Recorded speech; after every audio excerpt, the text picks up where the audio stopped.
Okay. Thanks.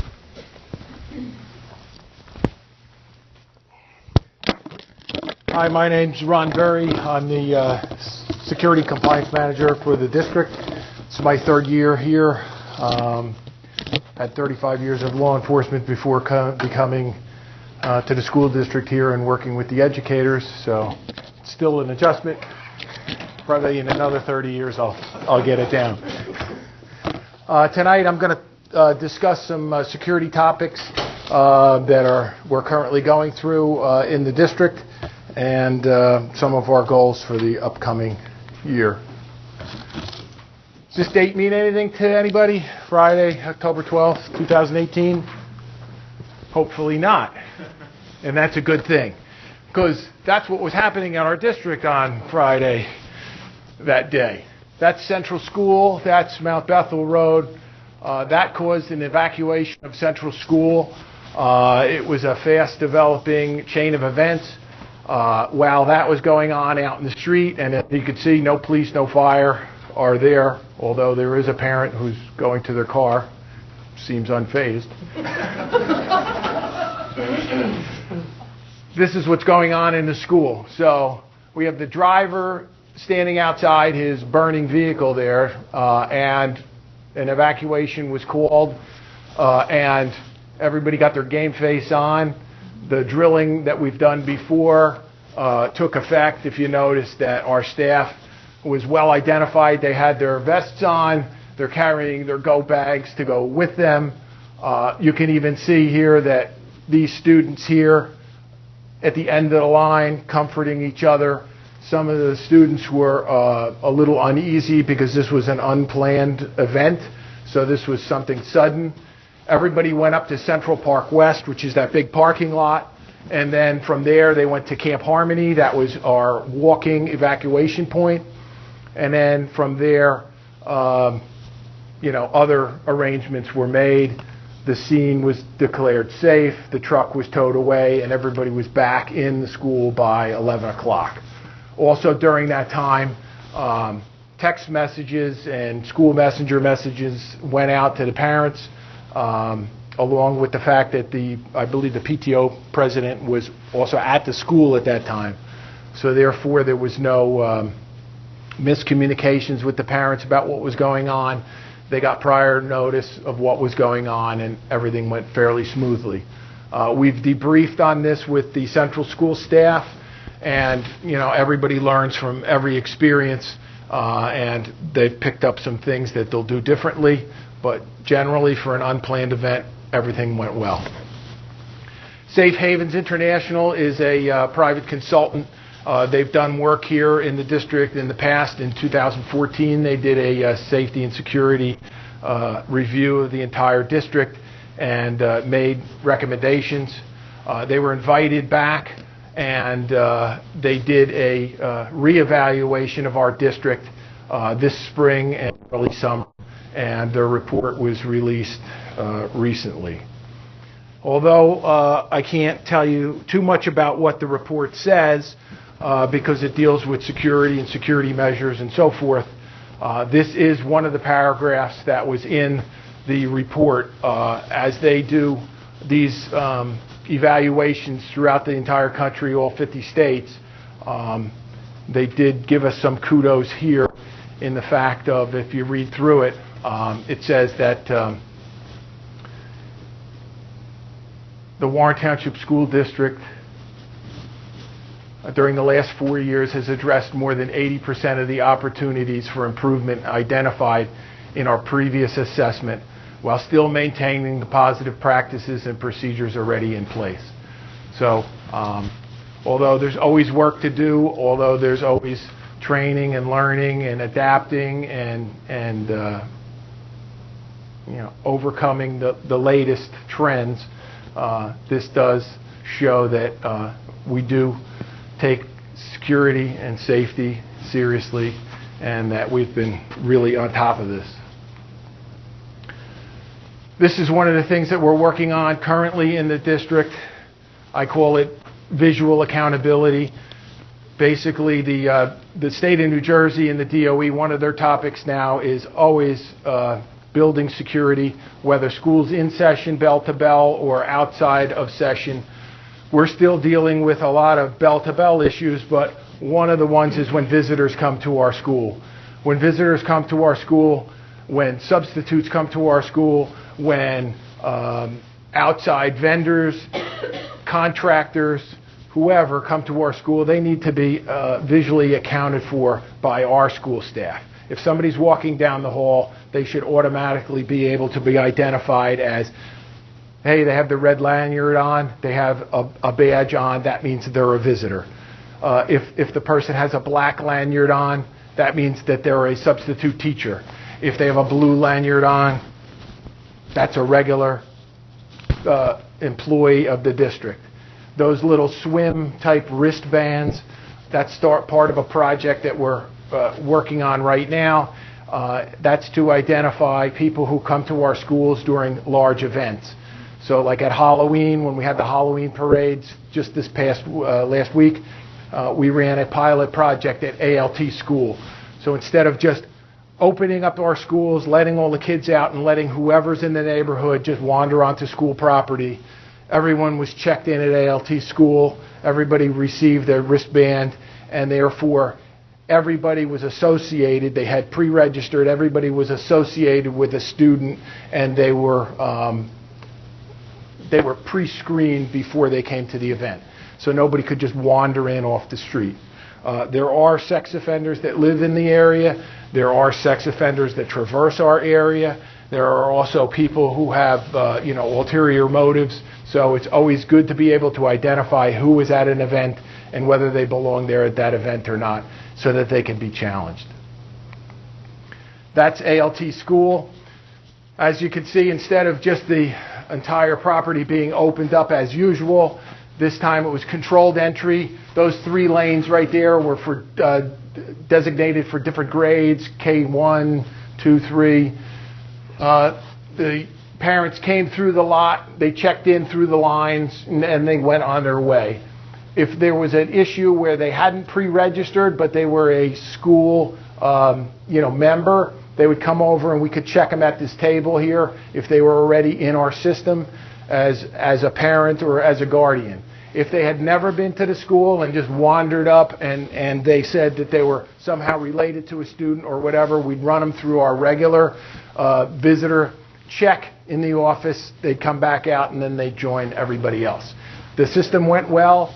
The only problem was, as usual, when a parent was, the event starts at 1:30 and it's 1:35. They didn't have a parking space because they came late. They didn't pre-register. They weren't in the system. They weren't necessarily happy. But everybody who did all of our steps, it was pretty flawless. Special needs evacuation plans. We have a large special needs population in the district. It's come to everybody's attention through our drilling and through some of our exercises that we need to identify all our special needs children and students who need additional support during drills or actual emergencies. During our event at Central School, we made special arrangements that most of the kids walked back to the school, students walked back at 11 o'clock, but we had a busload of students who had disabilities. We had some teachers who had some temporary disabilities. We actually bused them, although it's only a block or two. They needed transportation back. We were able to make that transportation because of some of this planning, and we're going to finish this planning this year and implement a more robust special needs evacuation planning segment to our safety plans. This is a mapping program that the county prosecutor's office is suggesting for all the schools in the county, also any large venues, any sports venues, malls, movie theaters, all this types of large spaces where people gather. What this does is it's a mapping system that allows responders, if they come from somewhere else, if there was ever an event or ever a crisis at a location, they'd all have these maps and all these locations already plotted out and have access to them before they respond. So if somebody says, meet me at the gym at the middle school, the new gym or the old gym, now somebody coming from Somerville or somebody coming from Hillsborough or somebody coming from Bernardsville is going to be able to know exactly where that is and to be able to coordinate with the people who are here. Warren Emergency Radio. This year is the first year that we are going to be having another way of notifying parents about school closures or school issues over this radio that's maintained by the town that they got a grant for. It's an AM radio station similar to those ones that you see on the highway when you're driving and they want to give you an urgent message because of traffic or weather. We have one dedicated to Warren. That's the radio channel there, 680 AM.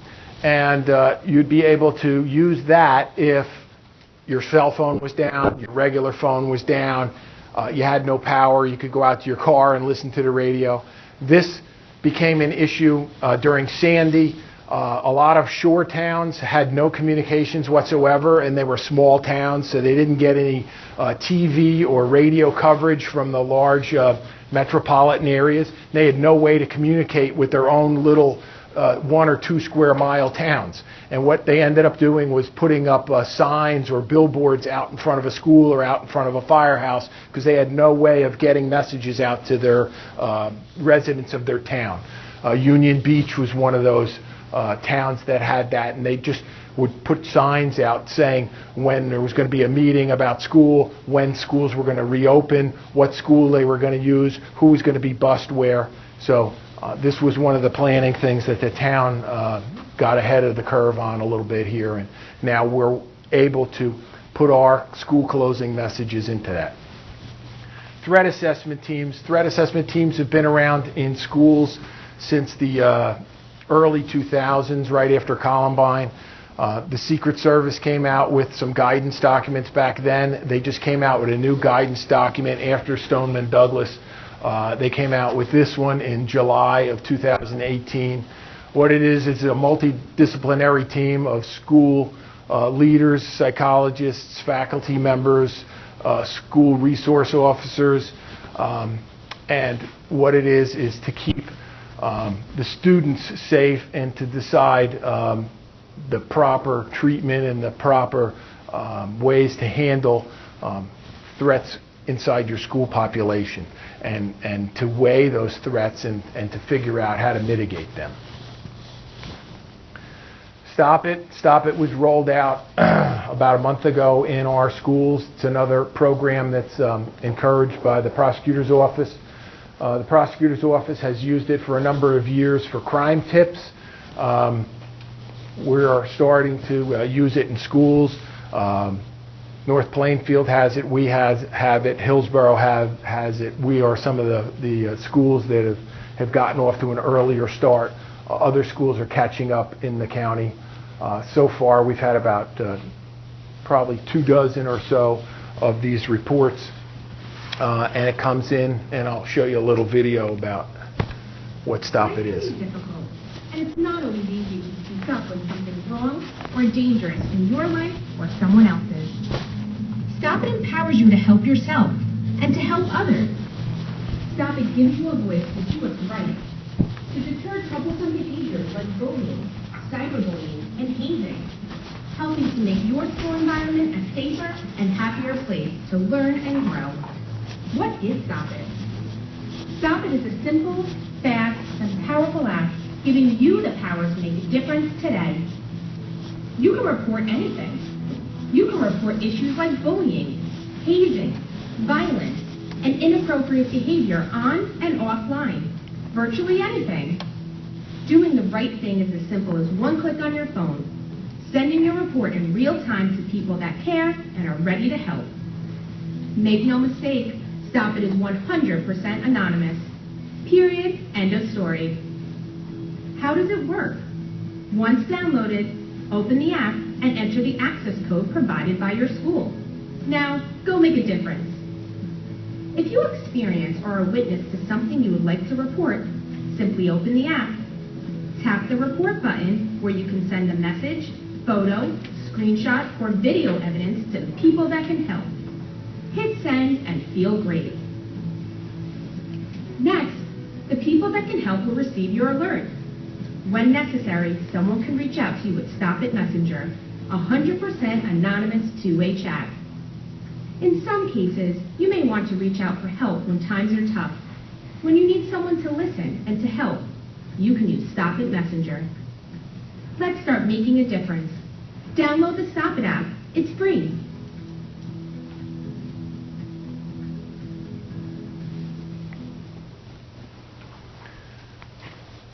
As they talked about in that last Stop It app message there, Mary's hurting herself at a meeting we were at today with the prosecutor's office. That's one of the things that they find most often that Stop It's being used for is a lot of stress that students are under, suicidal ideations and reaching out for help. So North Plainfield has said that they believe that they've stopped potentially 2 suicides using the app. Other school districts have said the same thing. We have a off-hours monitoring service that notifies us of important or emergency type Stop It type complaints after hours. We've also encouraged to our students that during the daytime bell to bell, you have all of the support systems that you've always had. You have your guidance counselors, you have your trusted adults in your building. You should be using those before you use the Stop It app. The app is for bus, after school activities, other times, but during school times you should still use the same mechanisms that you've always used.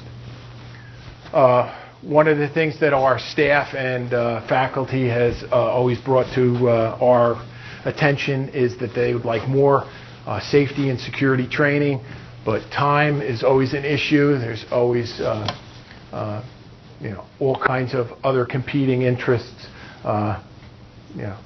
testing, instruction, prep time, development. So what we do now this year, we've started with a safety topic of the month.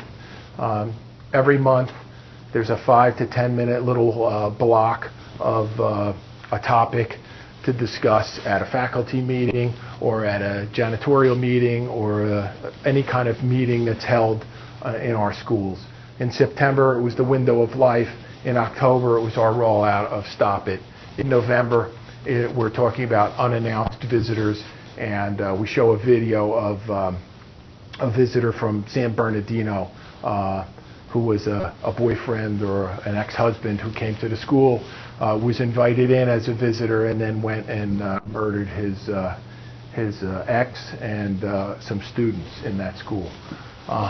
Safety topic of the month of September, like I said, that's window of life. This is one of those building blocks that everybody should know. This is something that you take with you no matter where you are, whether you're in school, whether you're home, whether you're out any place, and it works with any type of situation. It can work with a fire, it can work with a shooting incident, it can work with any type of emergency that you get thrown into. The first block is protect yourself. It's like what they say when you're on an airplane. Those masks drop. They always say, put your mask on before helping others. You have to protect yourself before you help others.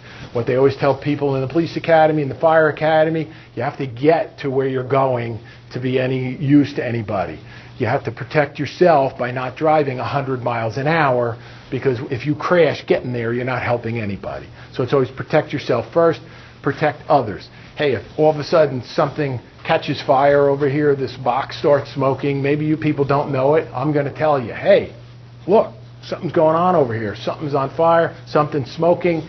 Hey, you know what? We're going to let everybody know. There's guys playing basketball. We're going to pull the fire alarm. We're going to make an announcement. And then we're going to notify public safety. You can put any type of emergency scenario into this, and it'll still work. Hey, you're in your classroom, you look outside, there's somebody pulling on doors, acting suspiciously outside your classroom. What do?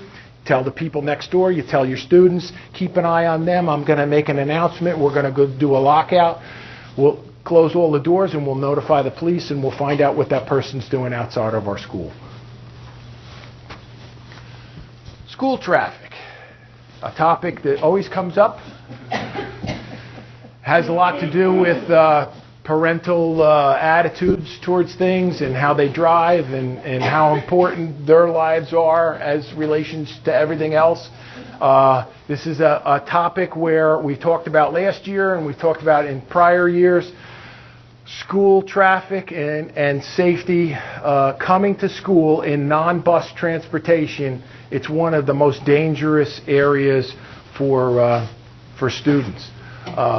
More students are killed in traffic-related stuff, non-related to bus transportation, than any other category.